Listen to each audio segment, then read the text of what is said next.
Hello everyone and welcome to the channel. It's Paulie, Esther here. Today is Thursday, so there was a dev stream today, so let's talk about what was discussed.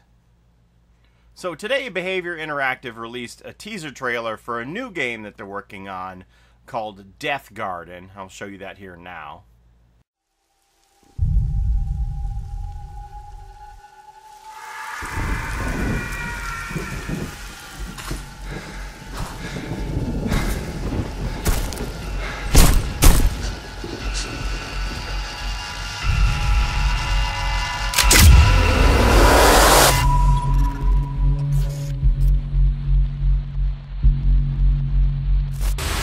So that game looks pretty cool. You may have even noticed the Thrill of the Hunt logo on the shoulder armor piece for the one character. It's an asymmetrical 5 versus 1 shooter game. You can go to their website, deathgardengame.com, and apply to be in the alpha to try it out. I have applied. Hopefully I get in on it, and hopefully you will also. So the reason I bring up the Deathgarden is because I guess this trailer came out today, and a lot of people freaked out and thought that Behaviour was shifting gears and they were going to take their focus away from Dead by Daylight and focus on this Deathgarden game, and they wanted to assure the community that they are not splitting their focus, that the 70 to 75 people who work on Dead by Daylight right now have nothing to do with Deathgarden. It's completely separate, so they aren't splitting their resources, and they want us to know that they are fully committed to Dead by Daylight. And that it only makes sense because you don't spend $16 million to get the complete publishing rights to your game to control your creative direction and where you want to take the game if you're going to abandon the game. So they just wanted to affirm that they are sticking with Dead by Daylight and that Deathgarden is completely separate.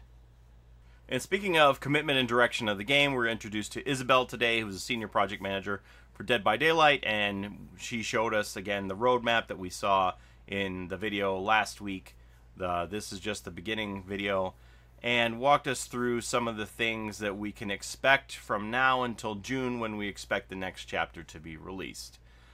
Specifically, the 3 issues that they're focusing on right now is loss of progress. They want to try and prevent anyone from having loss of progress issues, the implementation of the emblem system, and anti-cheat reinforcement. Those are the 3 things that they plan on focusing between now and June, when we can expect the new chapter.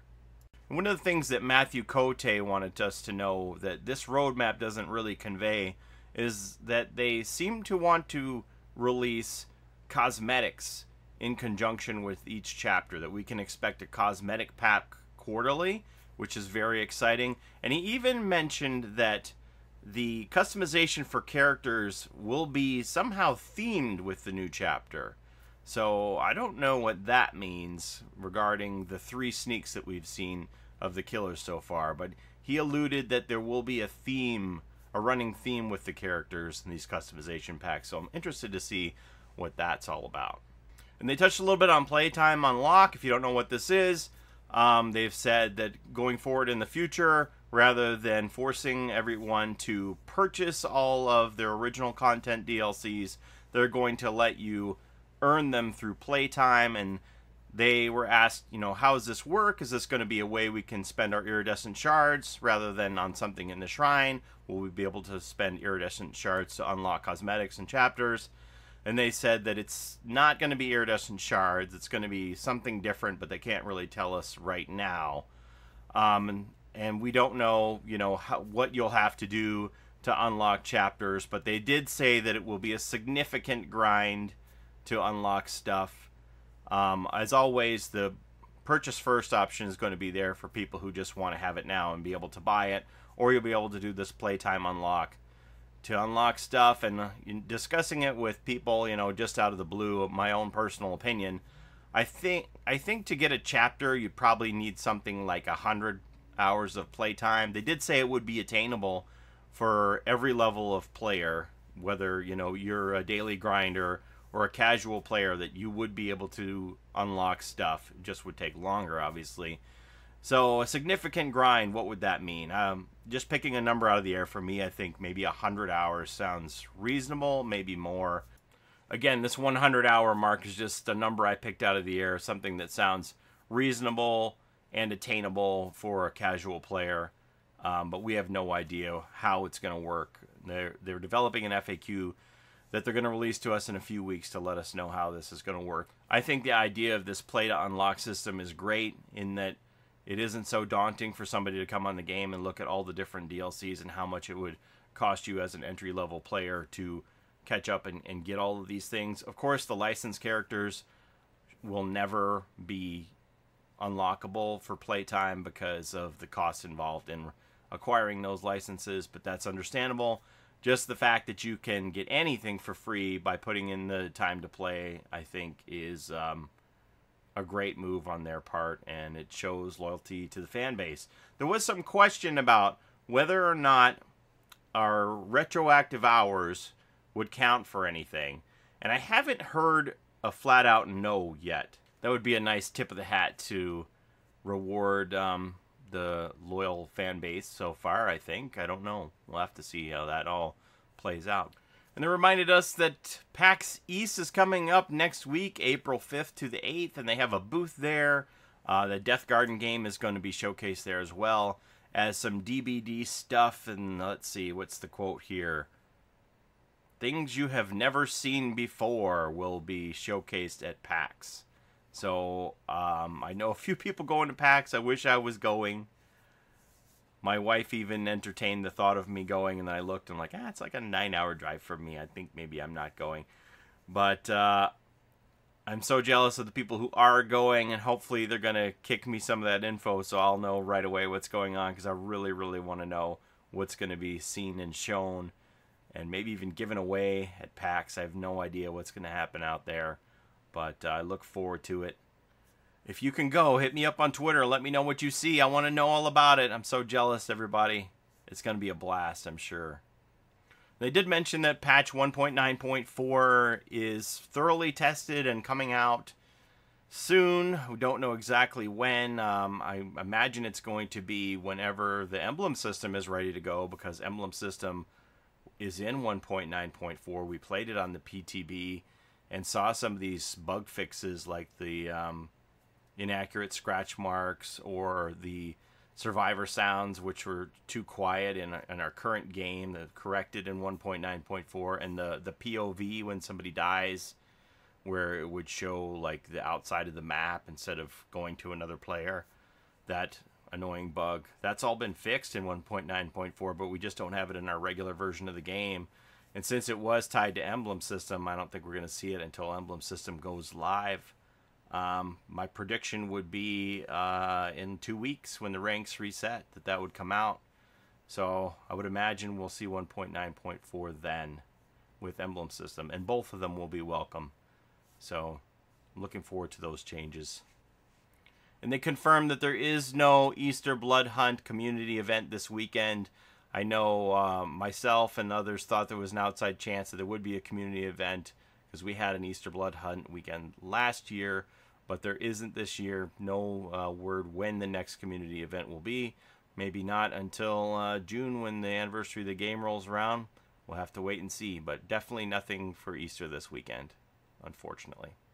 So then art director Phil showed up, and he talked to us about some of the sneaks that we saw for the 3 killers last week. And it was a little enlightening. Talked about things like how the hefty bag nurse here, seen wrapped in the garbage bag with duct tape, was an idea that he wanted to go forward with quite a while ago, but it was put down presumably by Starbreeze because they didn't like the imagery of it. And now that they have full ownership of the game and they have complete creative control, they can go forward with ideas like this. So that was interesting. And then they showed us the new doctor. I'm calling him like the Clockwork Orange doctor because that's what it reminds me of. They showed us what he actually looks like in-game. They have an in-game model of it. So here's some video of that. I'll show you right now.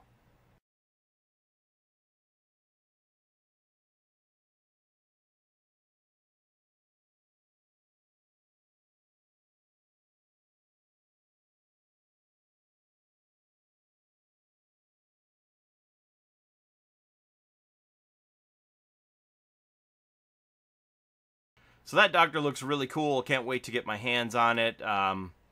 It looks like this cosmetic pack won't come out until June with the chapter. And it isn't just going to be these 3 killers that we've seen. That's, you know, a small sneak peek. I believe that every original killer will most likely have at least one cosmetic coming up. I know for sure Huntress is getting a new one because Dave Richard confirmed that on Twitter when somebody questioned him. There's something coming for Huntress too. So we haven't seen all of it yet. Most definitely. There's much, much more. And I would assume it's going to be all of the original killers will have a new design. And they also said that there's going to be new Survivor cosmetics too. So I think June is going to be a pretty big time for the game. I'm looking forward to it. I know everybody's like, man, nothing's coming until June. I'm perfectly okay with all this quality of life stuff they want to work on for the next 2 months. June will be here before you know it. It's going to be early June when this stuff happens, I'm pretty sure. So it'll be worth the wait. And so they asked Matthew about the PTB, or can we expect to see these chapters sneaked on the PTB and play tested? And he said most likely in some form or another there will be elements of each upcoming chapter offered to be tested on the PTB, the public test build, if you're not familiar with what that is. And it's going to be PC only. That's the only way they can do PTB is on PC only. So PC will get some sneaks of at least some elements of chapters. Probably not the whole thing so that the marketing department doesn't freak out and go, man, they know everything about the new chapter already.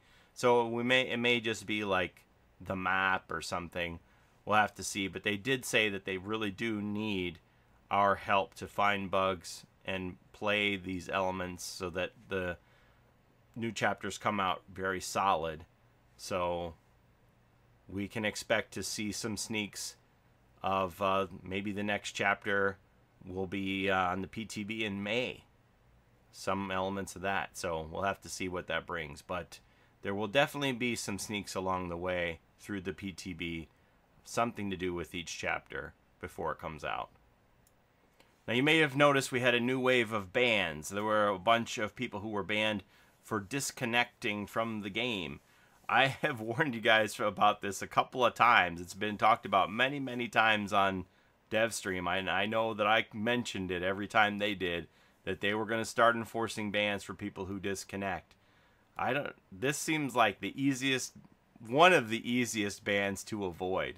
Is just don't disconnect on purpose. Now remember, if you're disconnecting by accident, if your game crashes, something like that, you aren't going to get banned for that. This is for the repeat offenders who are continuously disconnecting because they have this theory about, oh, if I don't get hooked, I can't lose, and I don't like losing, so I'm going to disconnect because I don't ever want to get hooked.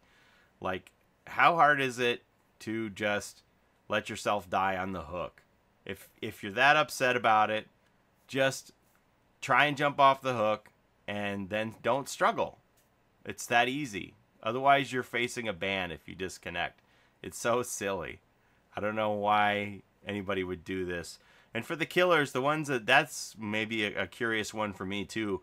Like, if you know everybody's escaping, why disconnect? Just let them all go and take your points. I don't understand why you would put in all that work, 15 minutes of play, and then sacrifice your points. It doesn't make any sense to me. I don't understand. I've maybe disconnected on purpose once or twice for various reasons, but so they were asked, like, how many times do you need to disconnect to get banned? And like, well, we're not going to give you a hard number because if you're an abuser, you're just going to try and stay within that threshold. But it is a percentage of the games that you play. If you reach a certain number of disconnects for a certain number of games that you play, based on a percentage, you will face a ban. So just don't do it. And they were asked whether or not they had any plans to add more objectives into the game. And they said that while they don't plan on redoing the design of the game, they do have ideas for other side objectives, similar to what you have seen in the game with the Saw chapter, where you have to, as a survivor, go and search the macabre boxes to try and remove the reverse bear traps off your head. They have ideas for other side objectives, other things for survivors to do, so that sounds pretty cool. And they touched on Freddy a little bit. They said that they are looking into the effect of the dream world and possibly tweaking Freddy in some way, giving an adjustment to his character, because he is a bone of contention and amongst many of the community who believe that he just isn't strong enough and maybe not even viable at high ranks. So they're looking at tweaking him a little bit, and we'll see what happens.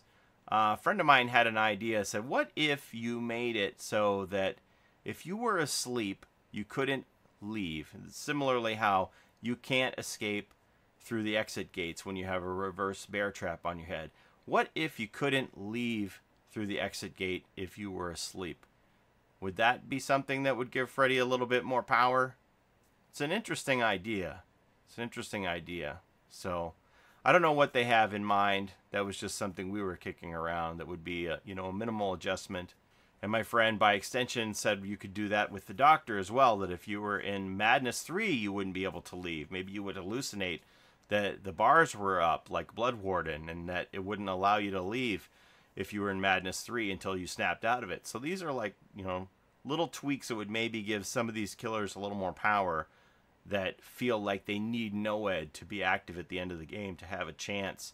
Maybe that would help strengthen their position in endgame. I don't know. Something to think about anyway. Matthew talked about being at the GDC last week and how one of the topics came up was toxicity in the game and how they want us all to strive to be as respectful to one another as possible in the game, and that you can see in the roadmap it says better tools to handle toxicity. And what is probably going to happen is they're going to integrate a chat moderator to be in the endgame chat to see what everybody is saying to one another. And I don't know if that means that it's just going to clean up the language or delete certain words that are said in the chat, or if it's going to record it. And then you could maybe face a ban if you hit certain words that are sent back to be reviewed. I have no idea. But again, this is a pretty easy ban to avoid. Just don't say nasty things to one another in the chat. It's a pretty easy ban to avoid. So just know that something is probably coming to handle toxicity in the post-game chat. And it may affect your account if you don't straighten out and fly right. And a Mori pack was something that was discussed as maybe being offered in the future, which is quite exciting for me personally. But they said it isn't something that they're looking at right now, but they would be interested in pursuing alternate Moris that we could buy for our characters. And I guess you could click on and off which Mori it would be. Like, I mean, I don't want to go there right away, but obviously the first comparison I would make would be the different kills you would pick for Jason. In Friday the 13th, you would be able to pick what Mori you would be able to perform as a killer on somebody, which I think is an amazing idea. And I would definitely buy Mori packs if they were made for sale or Playtime unlocked. That would be definitely something I would be interested in unlocking.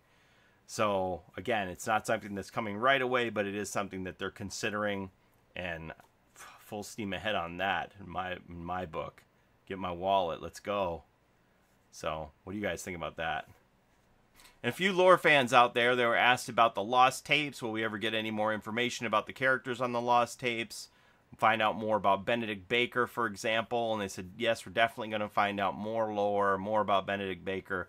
Will Benedict Baker ever become a playable survivor? I don't know. I'd like to see that. We'll have to see, but yeah, I'm down for that. I'd like to do a series about some lore stuff. I know about some lore things out there that I think we need to put our collective heads together and see if there's somebody out there who can help crack the key on some of this stuff. I have a few pieces of stuff here and there. I want to make some videos and throw it back to you and see what we can come up with. But yeah, in the near future, we'll work on that. So they were asked if perhaps the Wraith could be given built-in Windstorm to give him that speed boost when he comes out of Cloak, and they respectfully said no. But my argument is he wouldn't need Windstorm to land hits when coming out of Cloak if he was silent the way that they said he was going to be until he was halfway uncloaked. Like, they went through this and they purposefully delayed the first banging of the bell until halfway through his uncloak for a reason, right? It was so that he would be halfway uncloaked before somebody would hear that he was uncloaking. But it doesn't matter when he hits the bell if there's an audio cue at the beginning of his uncloak, because you can hear that whoosh where he's the soot or whatever it is around his feet, when he starts to uncloak, you can hear that. So it doesn't matter when he hits the bell if there's another audio cue. If you want him to be silent until halfway through the uncloaking, then get rid of the whoosh until when he hits the bell. I don't get it. Like, why? What difference does it make when he hits the bell if you can hear him uncloaking in some other way? Like, you had an idea that you wanted to keep him silent halfway through, then make him silent. It's just that simple for me. Because if you keep him truly silent until he first hits that bell, then he doesn't need Windstorm, because he's going to be halfway uncloaked before anybody gets any audio cue, and the half uncloak is enough. But when somebody hears that whoosh and they can start taking off right away, yeah, then he needs Windstorm, because he needs that speed boost to catch up, because they heard it right away. The whoosh. You know what I mean? I don't get it. And when asked what does it take to be a game director, Matthew Cote, tongue-in-cheek, but obviously there's a kernel of truth here, said that you have to be willing to let everyone take credit for everything, and at the same time be willing to take the blame for everything yourself. And, you know, that kind of hit me. I know that Matthew is the figurehead for the company, and he's an easy target. He's the punching bag for everything that goes wrong. I mean, we've all heard it a million times, the pretty good job so far.